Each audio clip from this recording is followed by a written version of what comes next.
everyone, it's Ocean Unknown and welcome back to my channel. This is my Danganronpa executions analysis all put together in one video, so I hope you enjoy. Without further ado, let's start.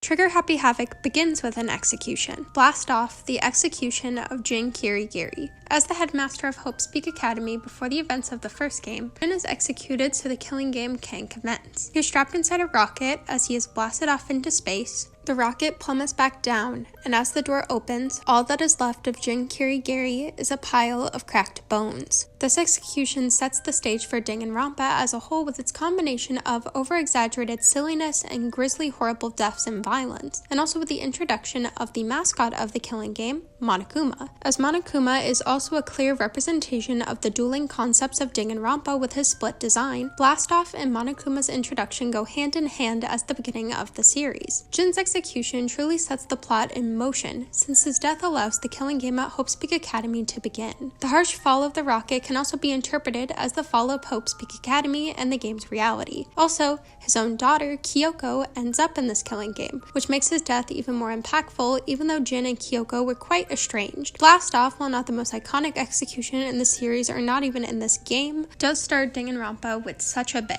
The next execution is the death of Mukuro Ikusawa, the 16th student lying hidden somewhere in the school, the one they call the ultimate despair. Watch out for her. Also known as the Spears of Gungnir. After violating the killing game's rules by stomping on Monokuma, Mukuro is impaled by numerous spears after Monokuma calls upon the Spears of Gungnir. For some mythological context, Gungnir is the spear of the Norse god Odin, and Gungnir is notorious for always hitting its intended target. At this point in the game, Mukuro is disguised as her sister, Junko Enoshima, as she is in on the killing game as half of the Despair Sisters. I would also like to mention that Mukuro in kanji can be written as the word for corpse. Mukuro's execution is much more minimal in concept compared to the other executions, which makes many people leave it out of the discussion of Danganronpa's executions. However, Mukuro's death has a lot of impact on the story of Trigger Happy Havoc. First and foremost, many people who have never played or watched Danganronpa likely know of Junko Enoshima, whether they've seen fan art of her, cosplays, or heard her many viral TikTok audios. Anime is an important part of our culture! Aw, look at him tremble! He's gonna burst a blood vessel because I dissed his waifus! Anybody who doesn't know about the plot twist that the Junko we meet at the beginning of Trigger Happy Havoc isn't actually Junko would likely be shocked that she's out of the game this early on in Chapter 1. Along with the shock of the supposed iconic character of the series meeting an early fate, there's also the out-of-the-ordinary circumstances of Mukuro's death. At this point in the game, Sayaka had just been killed, and the first class trial was about to begin. The players and viewers are set up to expect the next person who will die to be Sayaka's killer after they've been exposed for their crime. However, Mukuro dies before the first culprit, completely deconstructing the setup narrative established so far in the game. Mukuro's death is meant to disrupt any expectations and sets up the twist of Mukuro's existence and identity within the killing game and the plans of the mastermind of the killing school life, Junko Enoshima. Lastly, Mukuro's execution is quite sad. She was betrayed and killed by her own sister, and Junko could have chosen to spare her life if she wanted to since she was in control of Monokuma. Even while losing all of her blood from the spears, Mukuro was still playing the part, speaking in her sister's dialect and pretending to be Junko to the bitter end. In addition, Mukuro was still used as a tool of manipulation by her sister post-mortem, which is especially seen in Chapter 5. Also, I don't know if this is intentional or not, but Mukuro's execution may be a reference to a notorious moment in history. Let's see, what historical figure was also betrayed by someone incredibly close to them and then killed by being impaled multiple times by sharp objects? Julius Caesar. No, we should totally just stab Mukuro. While Spears of Gungnir doesn't have the over-exaggerated flair of other executions, Mukuro's death has a lasting impact on the series and sets the precedent of plot twists for the chapters to come. Now we're moving on to the first culprit's execution, the 1000 blows. If you ask any Danganronpa fan which execution is the most iconic, chances are this is the one they would say. Sayaka's killer, Leon Kawada, is dragged by a metal chain to a room set up to be a batting cage, and he is strapped to a metal pole. A pitching machine begins to shoot baseballs at Leon, and the machine continues to speed up and spin around the pole he is strapped to. Monokuma, in a baseball uniform, joins in as he is hucking baseballs at a defenseless Leon, as he receives the final blow of multiple baseballs hitting his body. First of all, the Japanese Japanese name of Leon's execution is Senbon Noku, which translates to 1,000 knocks in English, which references a Japanese baseball training drill that requires athletes to catch baseballs until they collapse from exhaustion. This execution is quite fitting for Leon, the ultimate baseball star. Additionally, baseball players in the early years of the sport in Japan were motivated with phrases like practice till you die. From doing some research, I can make an inference that preparation, practice, and building skills and victories one day at a time is very important to Japanese sports. Brian Lifton from the New York Times states that baseball training in Japan has traditionally preferred strengthening muscle memory so pitchers can throw as many balls as possible, and calling Japanese athletic training practice happy. Furthermore, Robert Whitting from the Smithsonian Magazine suggests that Japanese baseball highlights and enforces the importance of discipline, self-sacrifice, form over flair, and the overall concept that good athletes are made through rigorous training as opposed to being born with natural exceptional talent. Now, you may be wondering why I'm giving all this context on Japanese baseball. Well, it's because all of this is the exact opposite of who Leon is, and his execution actively punishes him for this. Despite the fact that Leon is the ultimate baseball star, he has a strong disdain for his title and talent. He wants to be a musician with his star quality aura and gain an ultimate title for that, even though he has zero singing experience and doesn't play any instruments, which illustrates how he doesn't believe in the idea that talent needs to be nurtured through training and hard work. He tells Makoto in their very first conversation that he's never practiced baseball once, and the second he got his ultimate title, he quit the sport for good. His free time events also emphasize how much he hates playing baseball, especially practicing, because he believes it's so easy. Even when he starts to miss baseball in his last free time event, he insists that he just wants to play, no practice whatsoever. On top of that, Leon is an incredibly impulsive, childish, and arrogant person, which shows in every decision he makes, from his decision to abandon baseball to his murder plan. He never prepared, or say, practiced, how he was going to escape the killing game, and thus he is being punished for both committing murder and also for never taking the time to prepare for anything in his life. The first class trial in this game is quite simple, not just because it's the first ever trial, but also because Leon didn't prepare for the aftermath of his crime. As the culprit's executions in Danganronpa are designed to induce the most despair out of the person being punished, Leon's execution forces him to die due to the one thing he hated the most and his avoidance of practice and preparation in all aspects of his life. The 1,000 blows, as the first culprit execution, sets the precedent for all of the future executions in the series, especially with how specific this execution is for Leon. It encapsulates both his ultimate talent, personality, hubris, and fears, while also being incredibly brutal, and this execution is deemed the most iconic in the series for a reason. Now we're moving on to Mondo Owada's execution, the Cage of Death. Since Mondo is the ultimate biker gang leader, he is strapped to a garish and gaudy motorcycle and is sent speeding towards a circular metal cage. A little detail is that the formal name for this cage in circus performances is the Globe of Death, which also explains the circus backdrop during Mondo's execution. The cage gets powered by electricity as Mondo keeps going faster and faster around the sphere until the bike stops and Mondo is nowhere to be found. All of a sudden, a small machine starts dinging and out pops a small container of Mondo butter. Exotic butters. Mondo's execution is definitely on the over-exaggerated side of the spectrum of Danganronpa executions compared to the brutality of Leon's, but there's a lot of details to cover. First of all, the inspiration of The Cage of Death is an offensive and highly problematic children's book from the early 1900s where a little boy gives his colorful clothes to a group of tigers who are all insistent that they look better than one another. Due to their disagreement and rage, the tigers chase each other around a tree until they are reduced to clarified butter. This story is also referenced in the tigers on the motorcycle and bordering the Globe of Death, and the title of the book is written in kanji on the motorcycle Mondo is strapped to. Additionally, Mondo, like the tigers in the story, was arrogant and wanted to prove himself and show that he was the best. Before the events of Trigger Happy Havoc, Mondo challenged his older brother to a race to prove that he was worthy of becoming the next leader of his biker gang. However, during the race, Mondo ran face first into incoming traffic, but his brother pushed him out of the way and sacrificed himself to save Mondo. During the game, Mondo becomes very insecure, especially regarding his strength, which is what led him to kill Chihiro because Chihiro was constantly pushing to become stronger, especially while talking to Mondo. Now, Regarding the butter, when I first got into Danganronpa, I genuinely believed Mondo got liquefied because his hairstyle looks like a piece of corn.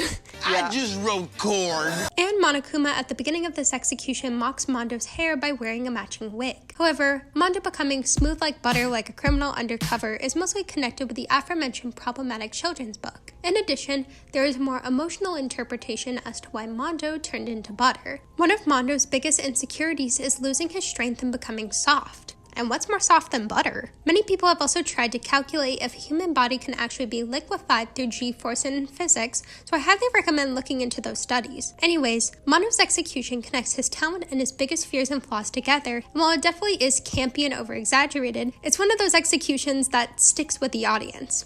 Get it? Like a stick of butter? Next is my favorite execution in the first game, the burning of the Versailles Witch. Celestia Ludenberg, the ultimate gambler, is placed on an elaborate stage in front of a stake, but noticeably, she isn't tied to the stake. The audience is filled with hundreds of Monokuma as the hay beneath her and the stage is set on fire. The music shifts to beautiful melodic harpsichords as Celeste is smiling in the face of death. But all of a sudden, a fire truck starts speeding to the stage, hitting Celeste head on. So if you're watching this wondering, what the hell does this have to do with Celeste being a gambler?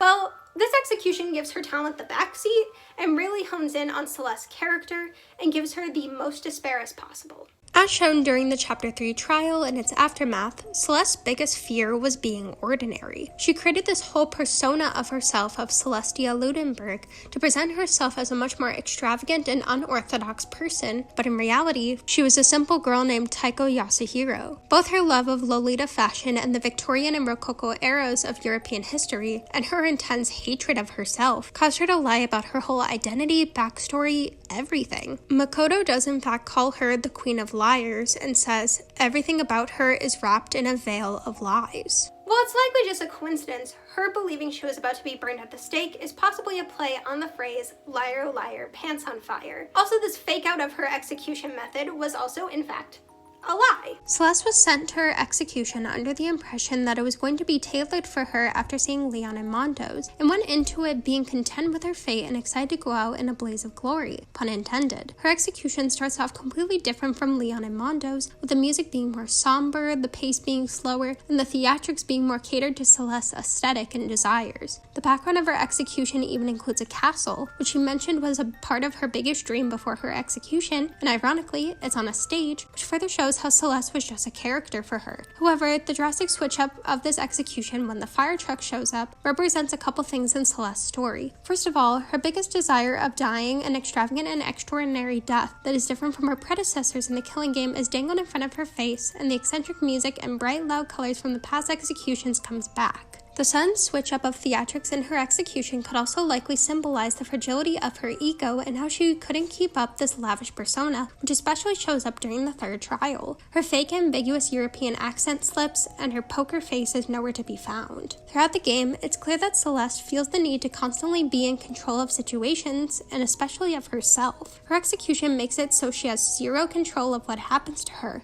Even though she wasn't restrained to the stake, likely because the witch burning was how she wanted to die, the flames engulfed her and the stage, so when she saw the fire truck, she couldn't escape. While she was trying so hard to live in her fantasy, even in death, the loud alarm of reality disrupts everything, and she is forced to die not as Celestia Ludenberg, but as Taiko Yasuhiro. Lastly, as she was hit by a fire truck, she dies in a way that would give her the most despair. Vehicular manslaughter is one of, if not the most common way for a person to die. Thus, Celeste died a normal death, which is exactly what she feared the most. Up next is Alter Ego's execution, Excavator Destroyer. Since Chapter 4 didn't have a culprit, Alter Ego, Chihiro's AI project, is crushed to pieces by an excavator controlled by Monokuma. The laptop is destroyed in an overkill fashion and is shaped into a black spear with Monokuma's left evil eye. This execution is quite short compared to the others, so I have a little less to say about it.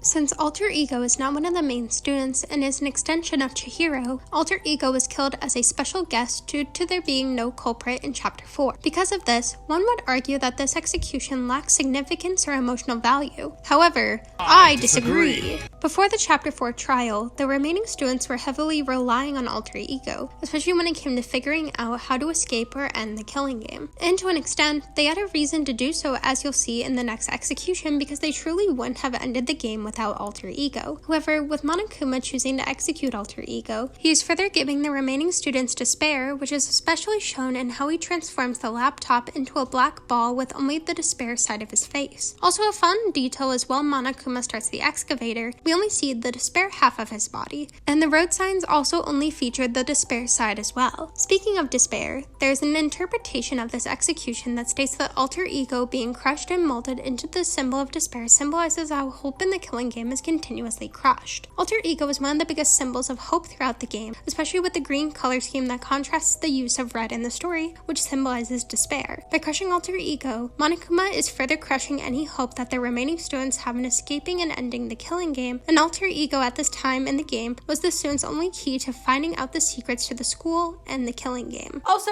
death by getting crushed becomes a huge symbol for the Killing Game and the themes of hope versus despair, which is a perfect segue into our next execution. Chapter 5's execution, After School Lesson, has two different versions and outcomes, so I will be covering both. In the bad ending, Kyoko Kirigiri is executed, but in the good ending, Makoto Naegi is meant to be executed, but Alter Ego hacks into the machine that is meant to kill Makoto, and he survives by falling down the garbage chute. Kyoko and Makoto are stuck, but not restrained, in a classroom setting on a conveyor belt as Monokuma gives them an after-school lesson, which just so happens to be the birds and the bees, as the conveyor belt moves them closer and closer to a trash compactor where they will be crushed instantly. There isn't a concrete answer as to why Makoto and Kyoko weren't restrained to the desks, but some people have theorized that this choice was to represent how students typically aren't allowed to stand up and leave, and the trash compactor represents the crushing, overwhelming stress of being a student. However, my interpretation is that the classroom setting and lack of restraints represents the Killing Game within the school. Now, even though Makoto and Kyoko tried their best to stop it with everything they had, it was no use. This makes more sense with Makoto, since in the canon story of the trilogy, this is his execution, with Kyoko's being the bad ending with the remaining 5 students remaining stuck at the school forever, and then Toko dies for no reason. Anyways, this execution is meant to give Kyoko and Makoto the most despair before their deaths, so this execution is meant to remind them of the game they couldn't stop, and those two were the main people trying to end the Killing Game. As I'm going with the canon ending, and assuming this execution was specifically for Makoto, this execution does encapsulate his talent in a unique way. As the ultimate lucky student, the classroom setting can be attributed to the student part of his title, and we finally see his luck come into play as he miraculously survives his execution. He's one of the only characters in the series to do so, and that's especially impressive in a big, grand-scale, post-trial execution like this. Despite my interpretation that After School Lesson was specifically designed for Makoto, this execution also works for Kyoko because at this point in the game, her ultimate talent still hasn't been revealed. Thus, for storytelling purposes, she wouldn't have a detective-themed execution, as both the characters and the audience don't know she was the ultimate detective. The despair of both Kyoko and Makoto is the same, as there's the dreadful anticipation for when they're going to get crushed by the trash compactor, but Makoto surviving his execution brings us to Chapter 6, the final execution of Trigger Happy Havoc, the ultimate punishment. After the mastermind of the Killing Game, Junko Enoshima, is found out and she accepts her own fate, she commences her own special execution. A fun little detail is that unlike the other culprits that get dragged by Monokuma at the start of their executions, Junko walks casually with Monokuma to begin hers. She cheerfully waves as her execution is set up, and she proceeds to face a combination of all the executions seen so far, except for Spears of Gungnir, the execution that she initiated to kill her own sister. Throughout the different executions, she appears to be having the time of her life and completely unfazed by the hundreds of baseballs being chucked at her, the electrified motorcycle death cage, being hit by a fire truck. As she reaches the final execution, After School Lesson, she stops smiling for a second and looks up at the compactor, either out of fear or out of boredom, and then the block comes down, killing Junko and ending the Killing Game. Since Junko is the mastermind of the Killing Game, her facing every execution that she brought upon the other students is very fitting. This execution also perfectly exemplifies what Danganronpa is all about: despair and over-exaggerating the harshness of the game's situations. As Junko is the ultimate despair, she's trying to give herself 1 million times more despair than anyone before her because she's obsessed with feeling despair. However, Junko is very easily bored, which is partially why she feels the need to inflict despair onto the entire world, because it's the only emotion that doesn't bore her. At the very end of her execution, when she looks up, she's either bored of her own despair and execution, or it clicks in her head that she's actually going to die. Her execution marks the end of the Killing Game, with the remaining students surviving, but the story of Danganronpa isn't over just yet.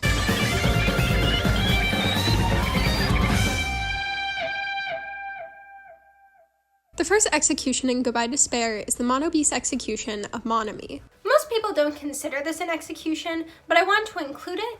But this section, like this execution, will be incredibly short. Monokuma uses Monami as an example to the students to show what happens if you defy him and the killing game, and Monami is shot multiple times by one of the Monobeasts. For some context before this, Monokuma forcibly changed Monami, whose real name is Usami, to change her name and appearance to match his, which oddly enough is very similar to Alter Ego's execution in the first game, to the point where I don't think that's just a coincidence, especially since Usami was created using Chihiro's research into programming. Both Alter Ego and Usami, two of Chihiro's creations, are stripped of their identities by Monokuma as a way to spread despair amongst their respective casts of students, and to serve as a warning to the students who may try to escape or stop the killing game. Monokuma also humiliates Usami by making her wear a diaper and act as his sister, which further incites despair. Although Monami has extra copies of herself and is seen throughout this game, the first execution does set the killing game in motion, plus the parallels to Alter Ego are very interesting, and creates a scary warning for the students. Next is the first main execution, Deep Fried Teru Teru. After being voted as the first culprit, Teru Teru is dragged by the neck by a metal chain, which is a callback to the first execution of the first game with Leon's execution, and Teru Teru is brought onto the beach. Monokuma then shoots several missiles at him, which douse him in egg, flour, and breadcrumbs. Teru Teru is dragged by the feet to a volcano, where he is dropped in, and as the name of the execution suggests, deep fried. First of all, this execution places massive emphasis on the change in scenery compared to the first game, since the students are trapped on a tropical island. However, it can be interpreted that this choice is also relevant to Teru Teru's character. In his free time events, he constantly mentions how he's from an urban area and how much he misses the big city. By forcing him to die on an island far away from his typical surroundings, this would give him a good amount of despair. Additionally, the Japanese name of Teru Teru's execution is Tonkatsu no Hanamura, which refers to deep fried pork cutlets that are often used in Japanese cooking. While Teru Teru's cause of death makes perfect sense with his talent as the ultimate cook, it's possible this execution method was chosen for Teru Teru because of his personality as well. Throughout the game, Teru Teru is a massive pervert, and one could call him a pig. He's even drawn as a pig in the title card for his execution. Also, he utilizes meat in his murder plan as he stabbed the ultimate imposter with an iron skewer and hit the weapon through putting meat on the skewer. In death, he became just a piece of meat, which represents both his cooking, his plan, and how he treated people. Next is arguably the best execution in this game, and it's my personal favorite as well, One Woman Army. But first, we need some context. The person being executed here, Peko Pekoyama, was very close with another student in the game, Fuyuhiko. Peko and Fuyuhiko were raised together, and Peko was trained from a very early age to be Fuyuhiko's personal bodyguard and hitman. Due to this training and her loyalty to Fuyuhiko, Peko thought of herself as merely a tool for Fuyuhiko to use, and this mindset leads to the events of Chapter 2. With the Twilight Syndrome murder case motive, Fuyuhiko wanted to enact revenge on Mahiru since the motive revealed that Mahiru was involved in his sister's death. Peko knew about Fuyuhiko's plan, and because she wanted to help Fuyuhiko escape the killing game, she decided to kill Mahiru herself, which completely shocked Fuyuhiko. Peko fully intended to be used as Fuyuhiko's tool by carrying out his plan so she could be wrongfully chosen as the culprit and Fuyuhiko could escape. However,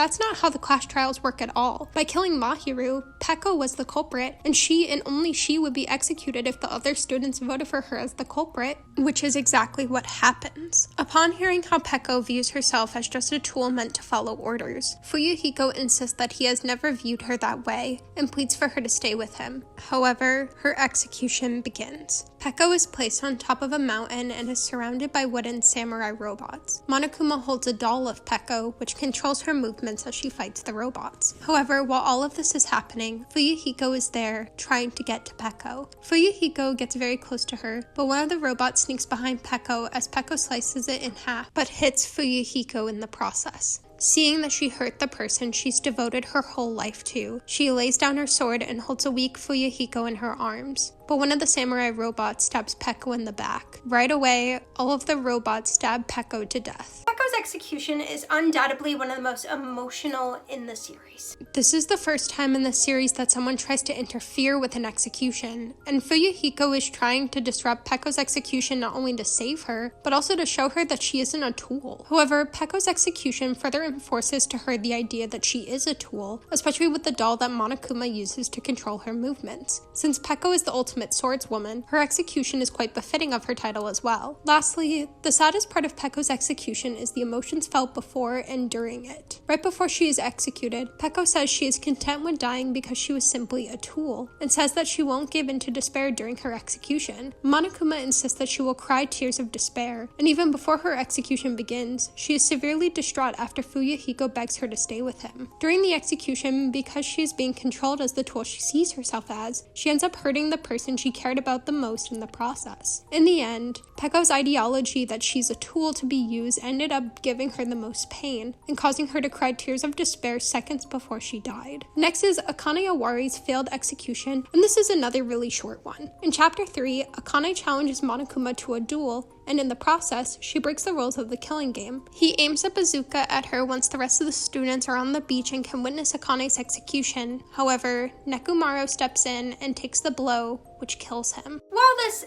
execution has nothing to do with Akane's personality or her being the ultimate gymnast, I have a few interpretations for this scene. But first, once again, context. Before Goodbye Despair was released, Akane was initially supposed to be the rival character instead of Nagito. She was supposed to be a lot more brash, stubborn, and competitive, and meant to constantly combat Hajime's ideas. This is also proven by the fact that Awari in Japanese means end, which contrasts Hajime, which means beginning. Also, her original title wasn't even the ultimate gymnast. She was meant to be the ultimate sinner, criminal, or thief, and she was supposed to be a quote-unquote evil lady. However, there has also been a rumor for years that not only was Akane supposed to be the rival of Goodbye Despair, but she was also supposed to be the mastermind. The evidence for this rumor is that Akane's outfit looks very similar to Junko's beta design, and also her original personality and backstory. This is just a theory, but this does actually give a very interesting insight into this execution. Now, whose execution in the past game is this one most like?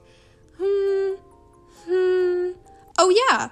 Mukuro's! Since Akane and Mukuro are the only students to have an execution brought upon them because they broke the rules of the killing game, and if we go with the theory that Akane was in contention to be the mastermind, it's likely that this scene was intended to foreshadow that reveal due to the similarity to Mukuro's execution. Lastly, this is the only execution that kills a student that the execution wasn't intended for when Nekumaro sacrificing himself for Akane. In a way, this execution still gives Akane despair even though she survived because her closest friend and ally died right in front of her. Next is Mikon Sumiki's execution, Bye Bye Ouchies. Before I say anything about this execution, massive trigger warnings will be put here with the timestamps if anyone would like to skip this section. Mikon, the ultimate nurse, lies in a hospital bed as Monokuma rushes to her with a giant syringe and injects the floor beneath the bed. The hospital setting is dismantled and the fluid in the syringe causes the floor to turn into a giant mechanical arm. Monokuma continues to inject the arm until it turns red and squirms, and the arm rocket launches Mikon into space. We don't see Mikon die, so we are left to assume that she asphyxiated in space. First of all, let's get the problematic stuff out of the way. Mikon is seen to be experiencing a lot of pleasure during her execution, and there are several quote-unquote fan service shots while she is dying, and this is a big part of the biggest issue with how Mikon is written as a character. Mikon outright tells Hajime that she has been severely abused in the past, and her behavior and actions are a product of how she has been treated all of her life as a victim of bullying, physical abuse, and sexual abuse, and the writing unfortunately treats her trauma as a joke to create fan service. The writers using Mikon's horrific trauma to sexualize her and make her the butt of jokes is incredibly uncomfortable to watch. There have been interpretations that Mikon's reactions during her execution are because she is happy that she's going to see her beloved Junko again, or that her joy during her execution was foreshadowing the remnants of Despair reveal. And while that is interesting, it doesn't erase how problematic the writing of her execution and whole character is. Moving on to the other aspects of this execution, Bye Bye Ouchies, or Pain Pain Go Away in Japan, has a very childish title. It's likely that this title was chosen to represent represent all the bullying Mikon faced as a child. The large needle and arm rocket possibly represent how much Mikon dislikes oversized things, and this choice was made to give her more despair. The choice of an arm-shaped rocket has been interpreted to symbolize her left arm, which is noticeably bandaged. This was chosen for her execution as a way of reminding her of her trauma and the awful injuries she has had over the years, including on her left arm. There's also a common interpretation that what we see in Mikon's execution doesn't actually happen, with Monokuma stabbing her with a giant syringe and Mikon hallucinating the entire thing. Overall, Mikon's execution, while just as problematic as many elements of her writing and character are, has details that apply to Mikon's character to give her the most despair. Next is Gundam's execution, Gundam Tanaka's Stampede. Gundam Tanaka, the ultimate breeder, is faced with a stampede of wild animals running towards him, so he says goodbye to his hamsters, known as the 4 Dark Devas of Destruction, and leaves them in a safe place. He then draws a magic circle or an alchemy circle in the sand, which many have interpreted as him trying to escape his death, but I personally interpret the circle as him making sure his hamsters would be protected. The stampede then crashes into Gundam, and his hamsters run to his side. He smiles at them before he passes, and a bunch of animal angels bring him up to heaven. Interestingly enough, Gundam says during the Chapter 4 trial, "You must trample me underfoot and advance," and "trample this life. Trample it as though it was mere trash on the side of the road," which could have possibly been foreshadowing his execution. I want to step back to the magic circle again because that choice is the most Gundam thing Gundam could have done in his execution. Gundam puts on this persona that he's this edgy personification of evil, but on the inside, he's a quirky sweetheart who has severe 8th grader syndrome and over-exaggerates his entire life. The magic circle is meant to look powerful, tough, and otherworldly. However, if we go with my interpretation,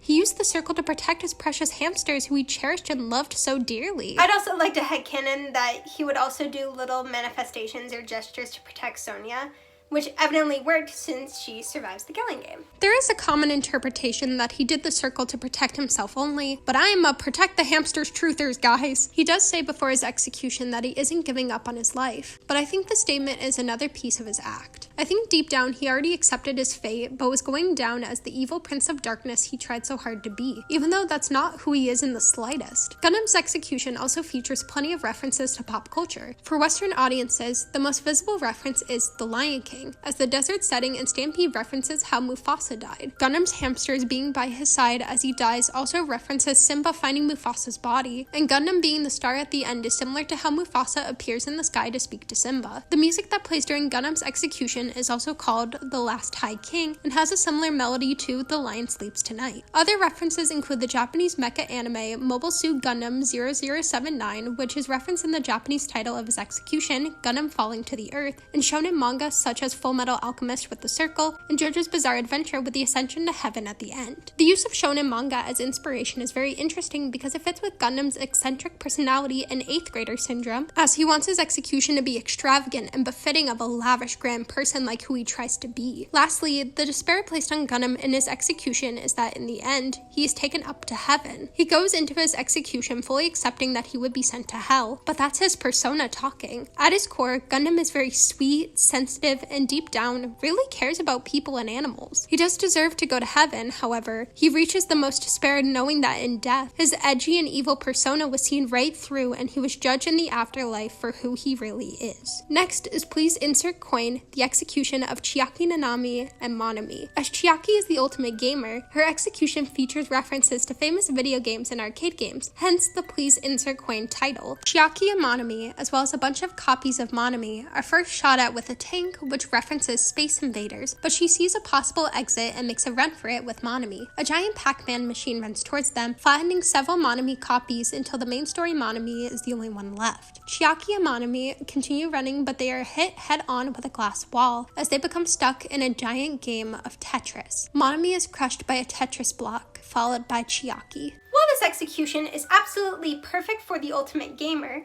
there are also a lot of thematic details within this execution. First of all, it's important to note that Chiaki is the traitor of the second game. However, as it is revealed in Chapter 6, Chiaki was on the side of good and was only deemed the traitor because she was the only student who wasn't a remnant of despair. On top of that, Chiaki was also the only student who wasn't real. Chapter 6 reveals that the entire killing game was in a virtual reality as a way to help the remnants of despair become good people again, and while Chiaki was a real person, in the virtual reality, she was an AI created to help everyone move towards the side of hope. So it's kind of genius that the traitor or artificial aid in the story where all the students are in a virtual reality game is the ultimate gamer. Chiaki's dialogue constantly foreshadows that the students are in a virtual reality, so it's not too much of a reach to suggest that Chiaki's talent and execution also pointed to the truth behind Goodbye Despair's story. Also, crush motifs! Death by being crushed in Danganronpa is specifically reserved for characters that embody the themes of their respective games. We saw this with Makoto, Kyoko, and Junko in the first game as they symbolized the battle between hope and despair, so Chiaki getting this treatment represents how she exposed the truth of the story by being the traitor and the assistant of the Future Foundation's virtual reality. She also is a massive beacon of hope in the story, as she does help the survivors end the killing game in Chapter 6. Thus, Chiaki's execution cements her importance to the story of Goodbye Despair.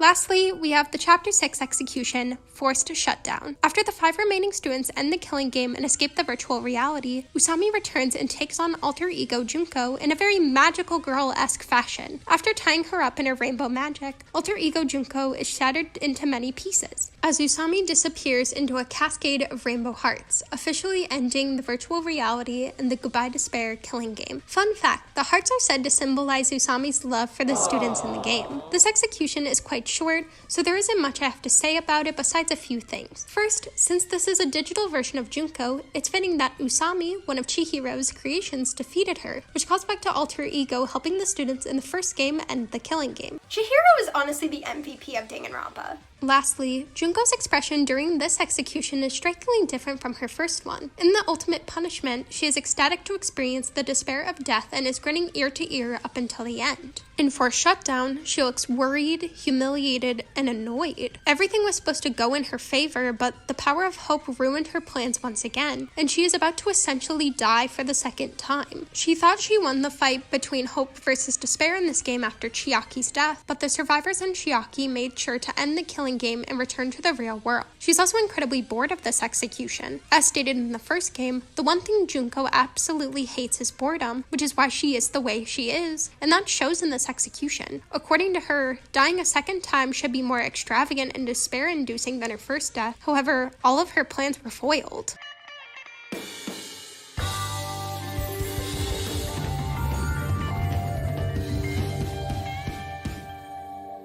The first execution in this game is arguably one of the most detailed and symbolic in the entire trilogy, Der Flowalser. But first, we need some context. The person being executed in this execution is Kaede Akamatsu, the ultimate pianist. She's voted as the culprit in Chapter 1, but here's the thing. In Chapter 1, Kaede is the protagonist. As the player, we don't find out she's the culprit until the back half of the Chapter 1 trial, but there is an understandable shock felt when Kaede is revealed as the culprit. She was something completely new for the series as a whole. A female protagonist, a protagonist with an actualized talent, and a protagonist with well thought out dreams and a fully fleshed out personality from the get-go. And all of this makes her death that much more heartbreaking and brutal, and trust me, this execution is arguably the most brutal in the series. For that reason, and because of the specific way she goes out, here is a trigger warning for what happens in her execution, since I know it can be a very sensitive topic for many people, and here's a timestamp if you'd like to skip Kaede's section of this video. Kaede's execution begins with her being dragged up to the ceiling by a metal chain around her neck, which is a callback to the first culprit executions from the first 2 Danganronpa games. She's then dropped onto a giant piano with an onlooking audience of hundreds of Monokuma as Kaede is dragged up by the neck again, but this time by a noose. The Monokubs hoist her up as Monokuma conducts them to play the piano with Kaede. She is suffocating while playing all the wrong notes as the audience starts to boo and throw stones at her. When Kaede's body stops moving and the performance is finished, the piano, which is covered in spikes on the inside, is slammed shut, crushing Kaede's lifeless body. Like I said, brutal. As far as details and symbolism, Kaede's execution is considered as one of, if not the most despair-inducing executions for countless reasons. Starting off with the name Der Flowalser, this is also referred to, especially in the States, as the Flea Waltz, which is a very well-known piano piece and is what Kaede is forced to play during her execution. However, the Flea Waltz is typically one of the first pieces piano players learn and is considered one of the easiest piano pieces ever. So Kaede being forced to play a song that she likely performed in her childhood and to play it A, out of her control, and B, horribly, makes this experience 1,000,000 times worse for her. There's also a common interpretation of this execution that interprets Kaede's execution execution as an allegory for stage fright, as the feeling of messing up in front of people can be compared to a choking feeling. The song choice also aids in all the foreshadowing in this execution. See, here's the thing. Kaede isn't actually the culprit of the Chapter 1 case. We are led to believe that she is, but Chapter 6 reveals that the mastermind of the killing game was actually the culprit, and thus, Kaede was convicted and brutally executed for no reason. This reveal is hinted at throughout Kaede's execution, including with the flea waltz. Noticeably, Kaede is only on the white keys of the piano, but the flea waltz is mostly played on the black keys. In the Danganronpa series, the culprit is often called the Black End, so this artistic choice serves as a hint that Kaede isn't the real culprit. Also, this piece was attributed to someone who wasn't the composer, just like how Kaede got executed despite never committing any crimes. In addition, the promo video foreshadows the first 3 causes of death in the game, with the second being death by hanging for Kaede. Going back to the execution, there are little details that hint at the other 5 culprits and executions in the game. The thorns represent Kurumi, either the roses or the rope represent Kurekyo, the caterpillar is for Gonta, the podium on the top of the piano is meant to look like the rocket in Kaido's execution, and Kaede getting crushed at the end foreshadows how Samugi dies at the end of the game. Speaking of Samugi, who is the real culprit of Chapter 1, she's noticeably in the back of the group, likely to hide her more sinister and sadistic expression after seeing Kaede get executed, and knowing that she just got away with murder. Going back to the little trinkets on top of the piano, there's also a clear Alice in Wonderland motif happening with the roses and thorns, caterpillar, playing cards, the clock, and also Kaede falling onto the piano. Personally, I think this nod to Alice in Wonderland further drives home the fact that Kaede was the protagonist of the story, and also hinting at the big reveal of Danganronpa as a whole being an elaborate fictional story. Furthermore, on the despair of Kaede's execution, there's been a lot of debate within the fandom of how long her execution actually is, with the most common answers being anywhere between 8 hours and 10 hours. Either way, that is an excruciating amount of time for someone to be strangled, continuously pulled from the neck up and down,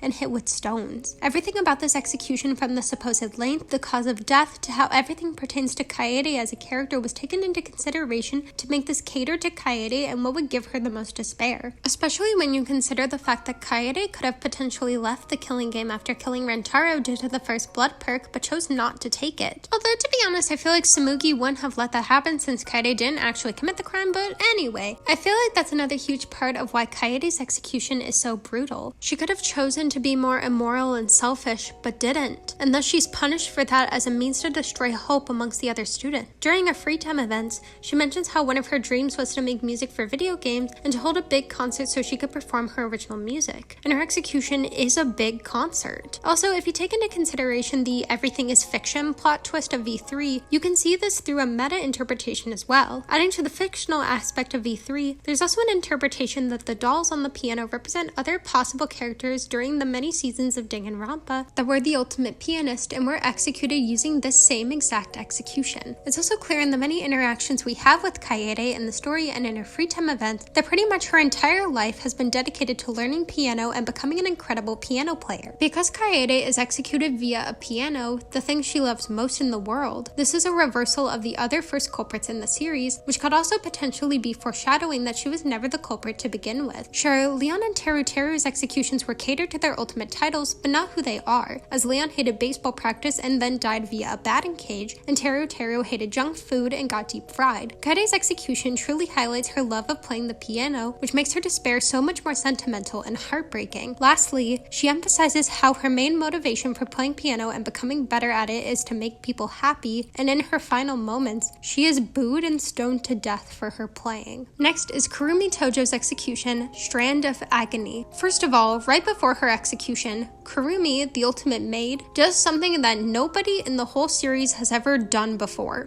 Kurumi tries to run away from her execution. For my nation, for my people, I will not die! But first, context. The motive for Chapter 2 is that the students are given videos to remind them of their loved ones and motivations as a way to incite another murder to happen. However, Monokuma mixed up all the videos, but out of sheer coincidence, Kurumi was the only one to receive her own motive video. Kurumi's video revealed that before the killing game, she was serving as the de facto Prime Minister of Japan, and she was the only person who could save the country from an impending doom. The motive video made Kurumi believe that a horrible event would happen to the citizens she was serving as the de facto Prime minister, which motivated her to attempt to escape the killing game. After she is voted correctly as the culprit, she makes a run for it before her execution can begin, but as she is attempting to run, Monokuma starts her execution. Strain of Agony starts with Kurumi running away as protesters crowd around her with signs that say "Notice to quit." A thorny vine drops in front of Kurumi, and despite the aching pain of the thorn stabbing into her hands, she climbs the vine. The protesters throw their signs at her as she climbs up the tunnel, but circular saws emerge and start to spin. Kurumi, determined as ever to escape,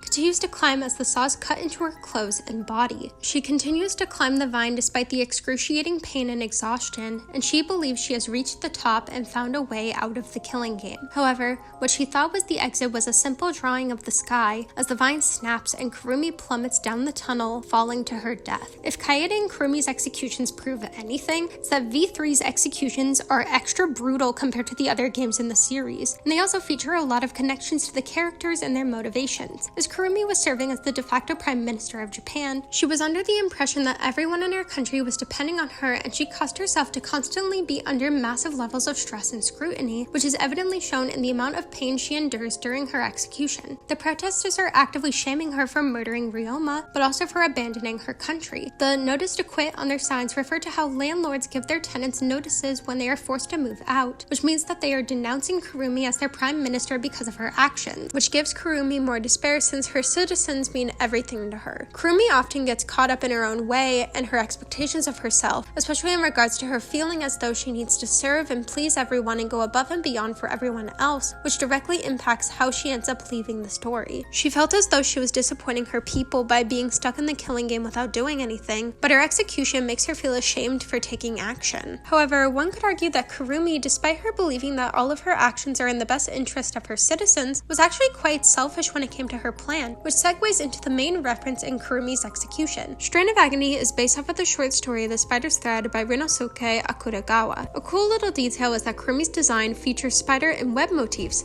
Hell, the cracks that form due to her hitting the ground form a spider web, and in one of her free time events, she mentions how one of her most recent clients was an author, which foreshadows her execution and the inspiration behind it. The story follows a criminal named Kandata who is in hell and has only one good deed to his name, sparing a spider. Buddha gives Kandata the opportunity to get out of hell for his good deed by bringing down a spider's thread for him to climb. Kandata almost makes it to heaven, but he sees other people climbing the thread and screams at them to get off. However, the second he yells at them, the thread snaps and Kandata is stuck in hell once again. Kurumi's execution is clearly inspired by the spider's thread with the slow and agonizing ascension and the inevitable downfall, but also because of Kurumi's selfishness and duality to her character. Chapter 2 emphasizes this duality even with the title, A Thin Line Divides Heaven and Hell, which also references the short story. Also, duality is a major aspect of Danganronpa, with the over-exaggerated, campy style mixed with the gory, bleak subject matter, and of course, the themes of hope versus despair. And Kurumi and her execution perfectly exemplified the duality and themes of the story. She focuses on servitude and selflessness so heavily that she becomes selfish, and she is given the hope of escaping the killing game in her execution, but has it stripped away from her in mere seconds as she falls in despair. Lastly, a fun detail is that the scene of Kurumi running away right before her execution starts is meant to look like how Leon looked in Danganronpa 1 when he is voted correctly as the culprit and realizes he's going to be executed. I interpret this reference to Leon as a hint towards the Chapter 6 reveal, as Kurumi, like Leon, was the first correctly convicted culprit of their respective games.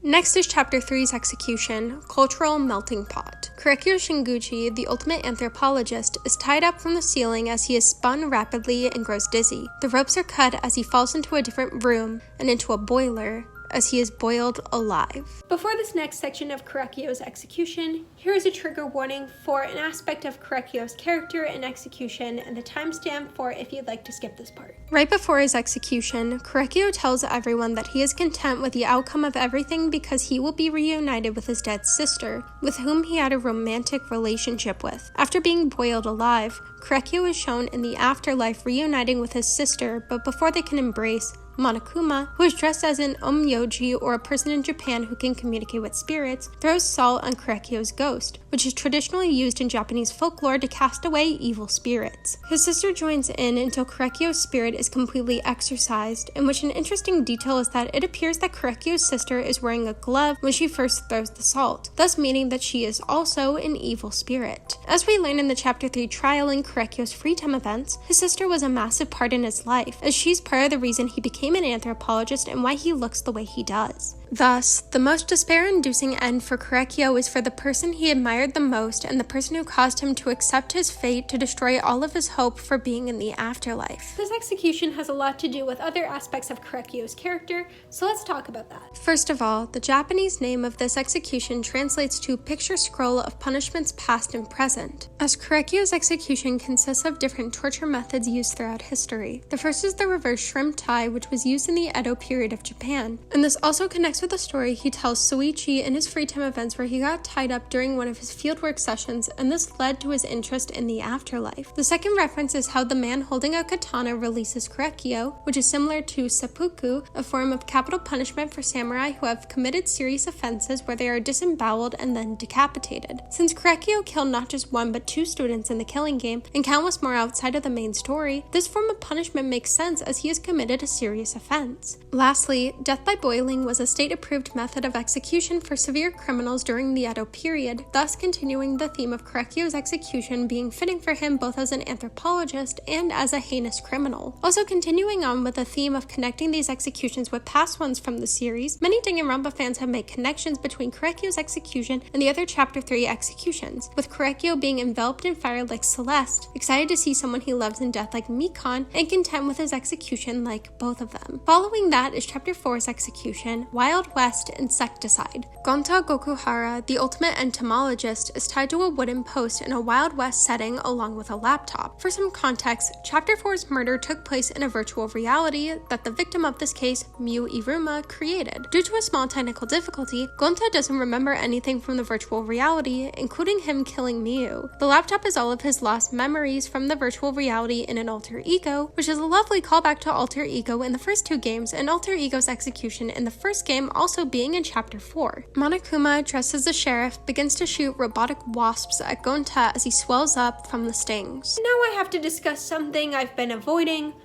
for good reason, to talk about.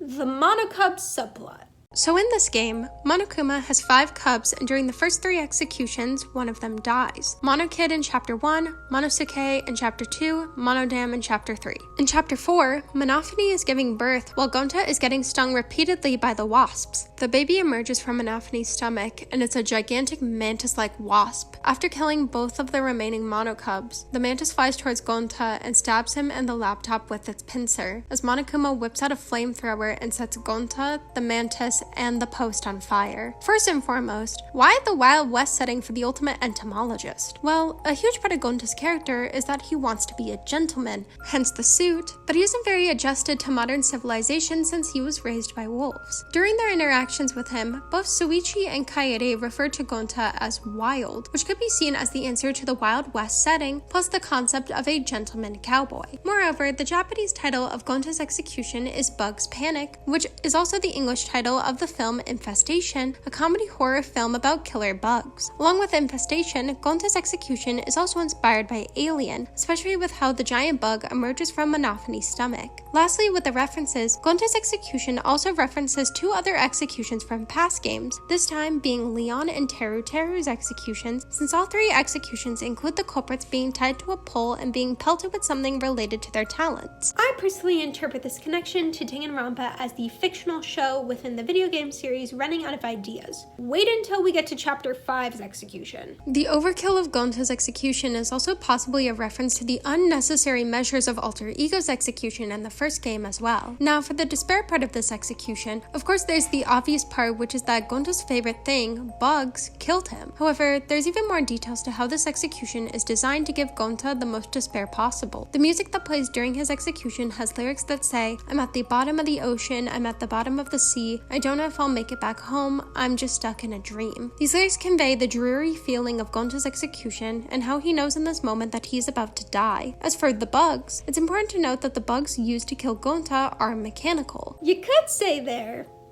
computer bugs.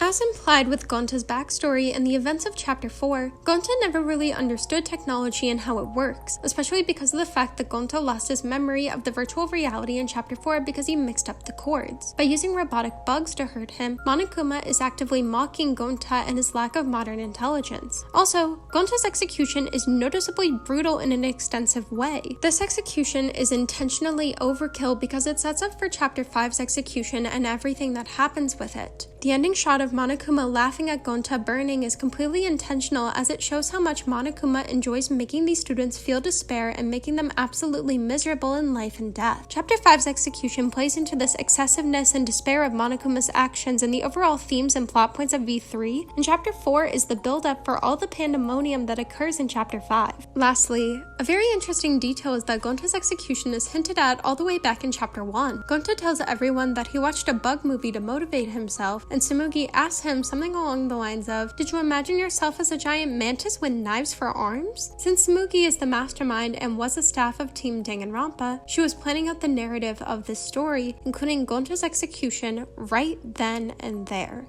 However, what happens when the narrative goes away that the writers never intended? Which is the perfect segue to Chapter 5's execution, Blast Off, Second Ignition. Kaido Momota, the ultimate astronaut, is placed in a rocket. How fitting for his talent! Except, the rocket starts drilling into the ground and going into the Earth's crust. The rocket keeps going through the ocean, sky, and Kaido eventually makes it to space. For some context of what's about to happen, it is revealed at the end of Chapter 3 that Kaido has been suffering from an unknown terminal illness that causes him to cough up blood. Before his execution, Kaido told Monokuma that he wasn't going to die how he wanted him to, and he would go out on his own terms. When he reaches space, he coughs up a lot of blood, succumbing to his illness and dying with a smile in space. Because Kaido died from his illness and not his intended execution, which deems this execution a failure as the rocket plummets down. Monokuma, being bested by the participants, especially Kaido, in both the trial and execution, is furious. First of all,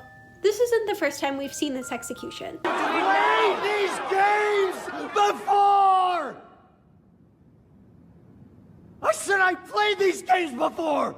Kaido's execution is nearly identical to the very first execution in the series, Jin Kirigiri's execution, Blast Off, thus the second ignition part of the title. In an ironic twist, the first execution and the last official execution in the series are the exact same concept. This creates a full circle moment and also plays on the idea I mentioned earlier about Team Danganronpa intentionally running out of ideas and foreshadowing the reveal that the Danganronpa series in the world of the game is a TV show with over 50 seasons. Also connecting Kaido's execution with other executions in the series, Kaido isn't tied up like Jin Kirigiri was, and this could possibly be a callback to how Kyoko and Makoto weren't restricted to their chairs during their executions, and all of these happened in Chapter 5 of their respective games. With the drilling through the earth part of this execution, it's possible that this could be a reference to Kazuichi Soda's unused execution where he is also drilled into the Earth's core, which is even more ironic considering Kaido and Kazuichi have the same English voice actor. However, Kaido was also taken underground to give him even more despair. Despite being the ultimate astronaut, Kaido has never been to space before, and it has always been his biggest dream to go to space. By giving him the illusion that he's going to space in a rocket but then taking him the opposite way, Monokuma wanted Kaido to suffer. On the other hand, Kaido in the end got everything he wanted before dying. He got to finally go to space, he died on his own terms from his illness instead of the execution, and he resisted the killing game in his own way by not giving Monokuma any satisfaction through his execution. Monokuma was so upset that everything didn't go according to plan, which completely contrasts his jovial expression after Gonta's execution. Also, another detail is that the only student who looked shocked at Kaido's execution failing is Tsumugi, further pointing to her as the mastermind. Well, now it's time to talk about her execution and the final execution of V3 and the whole Danganronpa series, Ultimate Annihilation. Since Tsumugi and Monokuma are forced to end Danganronpa because of the other students refusing to play along with the TV show, Tsumugi trusts Kibo, the traitor in eyes of the audience, also the best character in this game, but that's besides the point, to execute her and Monokuma as a way to end the franchise with a bang. Tsumugi and Monokuma want to be executed because they can't imagine a world without the franchise, compromise, and thus, Kibo initiates their executions and the destruction of the Ultimate Academy. As Samuki is the ultimate cosplayer and spent the entire 6th trial cosplaying as all of the characters from the past 2 games, she starts off her execution cosplaying as Junko, who she is extremely obsessed with. She does the iconic Junko wave, but noticeably, her facial expression is different from Junko's while she's doing the wave. Samuki's face is more similar to the one Junko has while she's getting closer to the trash compactor at the end of her execution. There's a lot of moments like this throughout Chapter 6 where Samuki is cosplaying as Junko, and this symbolizes how no matter how hard she tried, Samuki could never become Junko and was always going to be stuck as her plain self. While Kibo is destroying the academy, Samuki switches back to herself, looking incredibly sad and filled with despair as she waves, and a giant boulder crushes her and Monokuma. Now, as I've mentioned, death by crushing is reserved for important characters in the Danganronpa series like Junko, Kyoko, Chiaki, and Kaede, and it does make sense for Samuki to be crushed since she is the mastermind of V3. However, I'd like to believe it's intentional that we don't see Kibo being involved in Samuki's death specifically. Samuki was intended to die during her execution, sure, but this boulder crushing her was mere coincidence and was unimportant, without substance or identity. Just like Samuki, she got crushed just like Junko, her biggest inspiration, did, but her death was a simple and drab imitation of Junko's, and I think that was absolutely intentional on the writer's behalf. Kibo continues to destroy the academy as he sees 3 rocks move, showing him that the other students are alive and safe as he pushes his self-destruct button and destroys the academy and Danganronpa once and for all. And that's all I have for you today. If you liked this video, please give it a like, leave a comment, subscribe to join the SeaBunnies, and turn on the bell for notifications. I'll see you all in the next video. Thank you so much!